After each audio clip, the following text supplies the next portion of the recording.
guys, what's up? It's your girl Tiff here, and this is Transition to Healthy Self.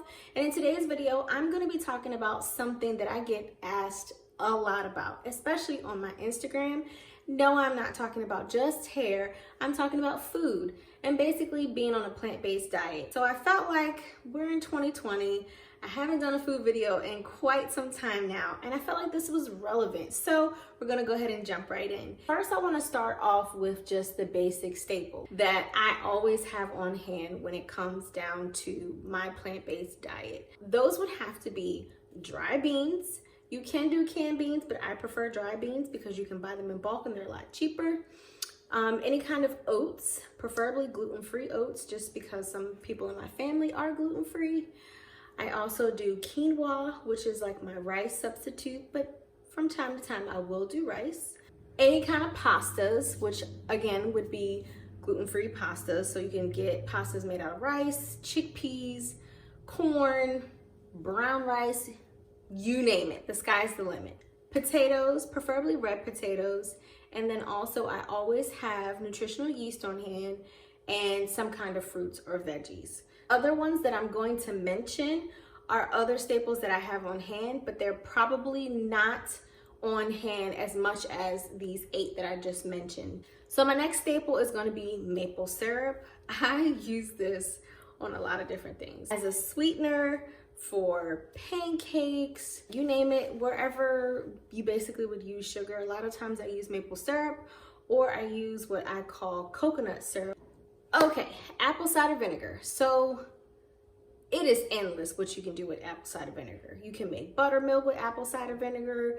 You can use it for cleaning. You can use it to clean off your vegetables, you name it. So there's so many things that you can do with apple cider vinegar.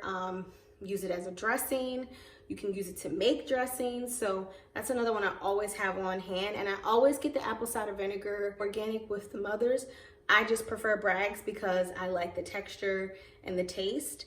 Broth. So I always do veggie broth, and there's a particular kind that I get because I like to do my own like broth or bouillon. Those are what I always use maybe as a base for a soup, or for cheese dishes, or for making my nacho cheese, things like that. So that's what I use my broth or my bouillons for. Non-dairy milk. I should have put that with my other staples, my top 8 staples. So it really should be top 9 staples. Non-dairy milk is for sure a must-have in my home. We go through it super, super fast. I love all of them, and they are a must-have in the house. You can use them to make nacho cheeses. You can use them to make soups. You can use milk just about in anything, any kind of recipe. Non-dairy milk is a perfect replacement, especially almond milk. No vanilla, just original unsweetened almond milk is a perfect milk substitute. So just in case you were wondering, or you want to transition over, I highly recommend that. Vegan mayo is another one. I've even tricked my husband a couple of times with just mayo. He's a Miracle Whip kind of guy, but I got away with it on his sandwich a couple of times. So vegan mayo or anything like that are definitely a staple for me specifically, especially because I like making sandwiches. Ketchup and mustard are a must-have in my home for the meat eaters and for the ones that don't eat meat. Like, we go through ketchup probably just as fast as we do non-dairy milk, which is really crazy. So yeah, grapeseed oil, by far, hands down, is the best oil you can cook with. For those of you who don't know, I'm actually in school to be a nutritionist dietitian. So I'm finishing up my master's now, but I can't recommend any other oil. Now, there are other oils that are good, but I prefer grapeseed oil. One, because you can cook with it at high temperatures up to 425 degrees. Unlike coconut oil or avocado oil, you have to keep them at a certain base because they eventually do start to change the texture and the breakdown of your food. So they can be used. However, I love grapeseed oil. It does not change the taste. I've actually gotten my dad and a couple other people hooked up on it. So if I have oil, it's only going to be grapeseed oil. All right, cashews and pistachios. Now, I noticed that I started to kind of blend with cashews more. They're great in smoothies. They're great as a cheese replacement, which I really wasn't a cheese person, but now I am. So they're a great substitute, as well as like Daiya cheese. And for the most part, if I'm not doing that, then I'm doing cashew cheeses or cashew butters. I have to say, I always keep almond butter or peanut butter on hand for those days where I just need that fix, or my son needs that fix. He loves almond butter or almond butter and jam sandwiches. So that's also another staple I keep on hand. If you're gonna go plant-based, is to buy on sale and buy in bulk, because it saves you a lot of money and you can put it away. So like I said, with the dry beans, you use a little bit and you can put it away. Another thing with buying on sale and buying in bulk is if you have coupons or you have time to be a couponer, which I am, definitely use coupons. They save you a ton of money at the end of the year. I know places like Kroger and Baker's out here in the Midwest pretty much show you what you've saved on your actual trip at the end of your receipt, and then also at the end of the year. So it's really good to get like the newspaper or the mailer, use those coupons, because it really does cut down on the cost when you're going plant-based. When it comes to fruits and vegetables, is buying in season.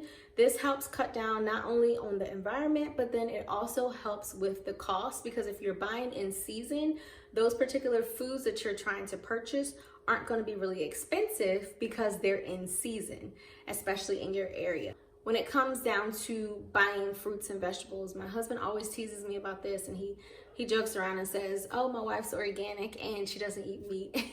And it's not that I'm organic, it's just there are some things that I do buy organic, and then there's other ones I don't. Now, for those of you who are starting off being plant-based, it seems a lot and it seems overwhelming, but I promise you, if you keep just these basic staples in a list, and what I'm about to show you, this little handy trick that I keep with me at all times when I grocery shop, it will make buying organic so much easier. Hold on a second.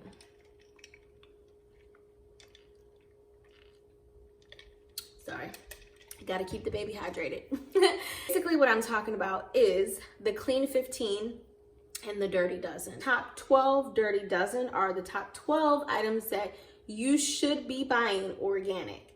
And the Clean 15 and the rest of the list are the top 15 that you can buy that don't necessarily have to be organic. So that's what makes being organic really simple and easy for me, because I keep this list with me.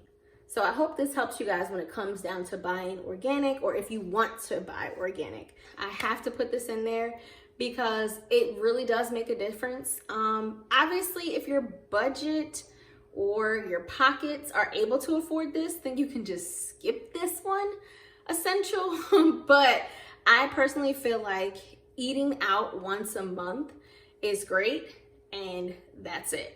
Now, that doesn't mean if someone invites me somewhere and it's a birthday or a surprise or something like that, I'm gonna be like, hold up, I already have my once a month. No, I just try to be cautious and budget friendly and budget minded, that I can't get carried away. If you find a couple of restaurants in your area, I think is the perfect thing to do, whether it's completely vegan, plant-based, vegetarian, or it's a mix, so that way you can enjoy your time with your family as well. A fast and easy way to find this out is using Happy Cow. There's an app, or it's also a website, but it's a really great tool that I use. You just plug in the zip code or maybe the state that you're in, and it will pull up a list of restaurants per your preference. I hope this video helped you guys. My question of today, are you plant-based? And if so, what are some of your staples? And then if you're not plant-based, are you thinking about going plant-based?